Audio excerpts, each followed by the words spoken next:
On top of his pickup truck, with bees buzzing around like tiny, judgmental coworkers, we meet Adam Clay, a quiet beekeeper who used to do very loud things for a living. He's calm, practical, and looks like someone who can fix a fence or dismantle a bad guy's morning. The film quickly makes clear that Adam's apiary is not just a hobby, it's his therapy and his cover. He talks to his hives the way other people check their phones, and it's oddly comforting.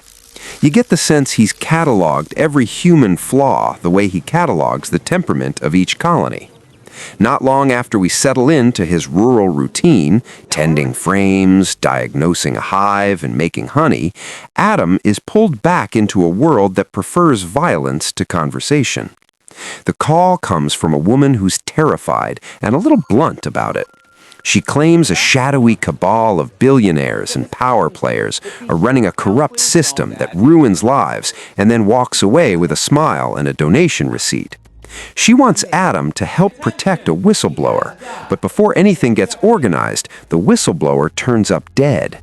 That's the moment Adam realizes this isn't just about saving someone, it's personal. The friendly beekeeper's patience snaps like a brittle bee smoker handle.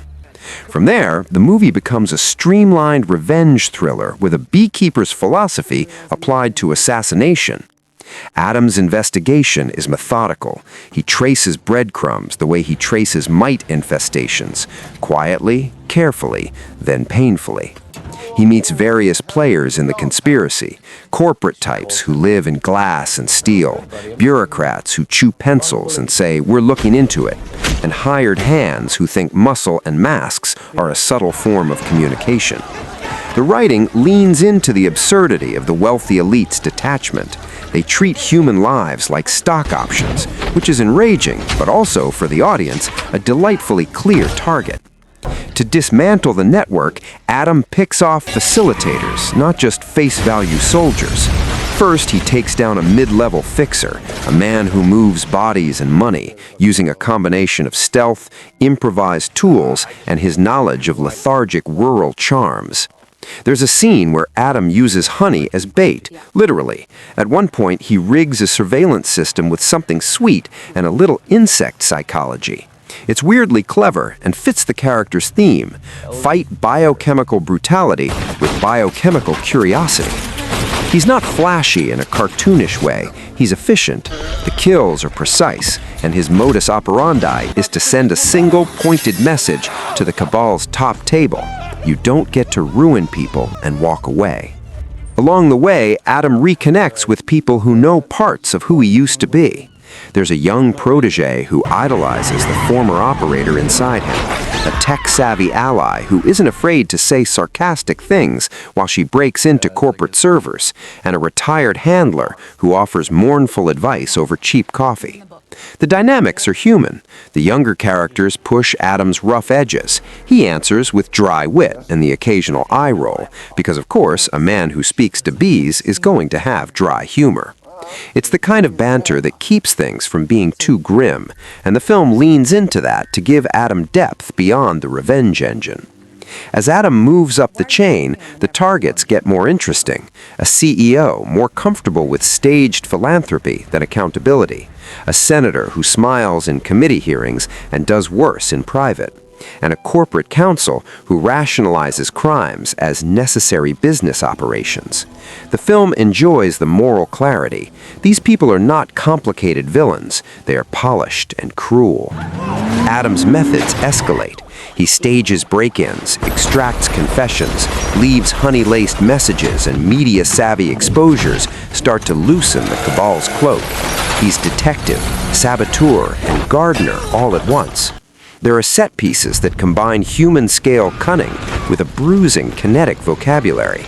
A car chase through winding back roads becomes a lesson in friction and planning. Adam uses rural knowledge, a ditch here, a narrow lane there, to make up for the lack of a sports car. An infiltration into a glass office tower is executed like a beekeeper entering a hive, with respect for the structure and cold efficiency. Jason Statham's physicality is on display without being showy. He moves like someone who's been trained to be economical with energy. The film does what it should with action. It's visceral and uncomplicated. No one's choreography is trying to win awards for interpretive footwork. Midway through the picture, the stakes get personal in a way that shifts Adam's focus. Someone adjusts the target from him alone to the people who depend on him. Neighbors, fellow beekeepers, a romantic interest who sees him as a simple man and not an avenging force. That push and pull gives Adam a rare vulnerability. His rage can't steamroll everything because it would harm innocence, and he refuses that. It's a nice moral constraint. The screenplay puts him in situations where he must choose between the clean kill he wants and the messy truth he can't ignore. He chooses the messy truth, because otherwise the whole movie would just be a montage and a bigger bill for cleaning up. There are moments of dark humor threaded through.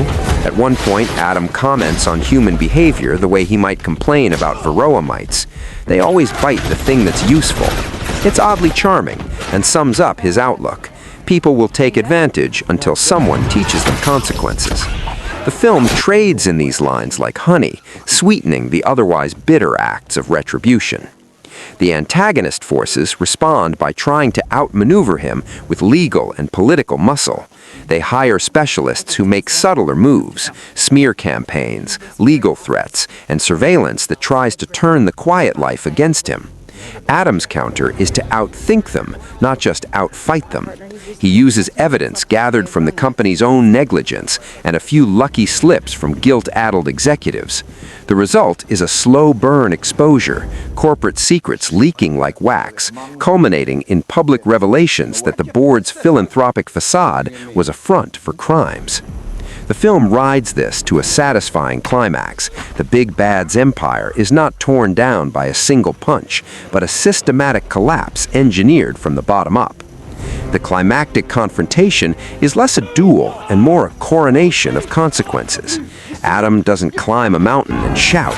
He methodically cuts power, isolates leaders, and forces a confession that gets recorded and distributed. The final sequence is gratifying because it's about accountability, not just violence. People who made careers out of deflecting blame are left with their own statements broadcast back at them. It's cathartic in a way that's almost sane for a revenge movie. After the dust settles, there's a quieter resolution, where Adam returns to his bees. It's not a Hollywood and they lived happily ever after, so much as life goes on and some scars can be healed with time and good beekeeping.